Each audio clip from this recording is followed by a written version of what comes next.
فکر نکنین یادم رفته که قرار بود راجع به ناملایمات دوران کودکی و اتفاقاتی که توی دوره کودکی رخ میده حرف بزنم. نه، یادم هست، منتها یه مقدار دوستان بحث گسترده‌ایه.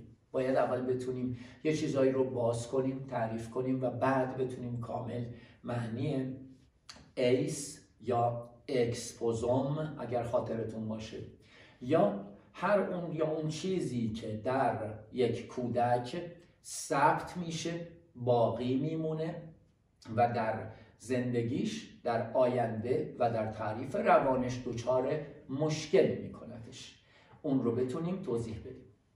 ببینید دوستان، در این که روند تجربه پذیری برای مغز یک روند حیاتیه. یعنی چی؟ مغز بر مبنای اون چیزی که در زندگی کسب میکنه، اون اتفاقاتی که در زندگی میفته، دچار تغییر و تحولات میشه و بعد این تغییر و تحولات رو در خودش ثبت میکنه، یاد میگیره و بعد عیناً پیاده‌اش میکنه. شکی نیست. یعنی ما باید اینو درک کنیم که یک عضوی داریم به نام مغز، مثل کلیه، مثل قلب، مثل ریه، همه عضوهای بدن، که خیلی مهمه که درست پرورشش بدیم. چیزی که هیچ کدوم ما بهش دقت نمی کنیم متاسفانه. اما خیلی مهمه که مغز درست پرورش پیدا کنه.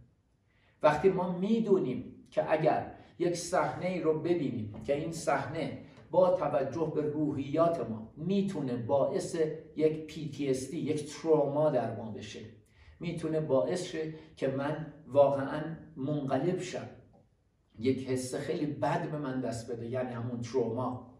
در این صورت چرا اصرار داریم همه چی رو ببینیم؟ اگر ما بدونیم که مغزی داریم که این مغز با دیدن اتفاقات ناخوشایند صحنه ها رو ضبط میکنه و بعد ممکنه باعث اختلالات روانی در ما بشه، آیا دیگه معنی داره اینقدر کنجکاوی یا حتی فضولی در حتما دیدن اون صحنه بدی که رخ داده؟ یک تصادف یه جا میشه، شعفی که آدم ها دارن از این که کنار این اتومبیل رد شن و حتما نگاه کنن خونی که ریخته شده یا جنازه های تیکه تیکه شده. واقعا عجیبه که چجوری ما اینقدر شعف داریم برای دیدن این صحنه تروماتایز کننده بسیار بسیار بد. ولی میدونید وقتی همینا رو میبینیم روان شما به هم میریزه. وقتی همون صحنه رو میبینین کاملا انتظار داشته باشین که روی خواب شبتون تأثیر بذاره. اگر ما اینا رو درست متوجه شیم، در اون صورت از مغزمون هم محافظت میکنیم. در اون صورت همونطوری که چربی نمیخوریم برای اینکه مثلا کبدمون دچار مشکل نشه به فرض، یا مواظب نحوه غذاییمون هستیم که کلیه مناسب نبینه، یا سیگار نمیکشیم که ریه مناسب نبینه، برای محافظت از مغز چی کار میکنیم؟ مغزی که حیاتی ترین عضو ماست و روان رو از مغز باید شناخت. چی کار میکنیم برای حفاظت از مغز؟ چی کار میکنیم برای اینکه همواره روان سالمی داشته باشیم؟ بذارید من به شما بگم، هیچ کار. و این بسیار بسیار بده.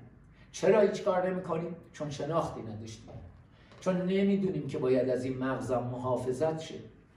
مثل پایی که کفش راحت میپوشه.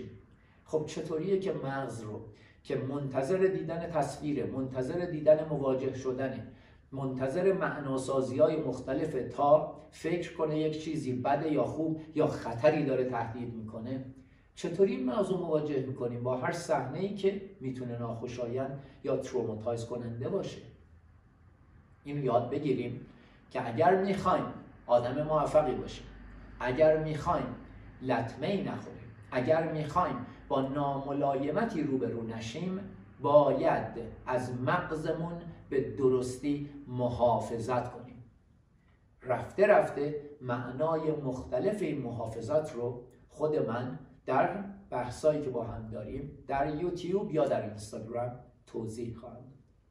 موفق باشید.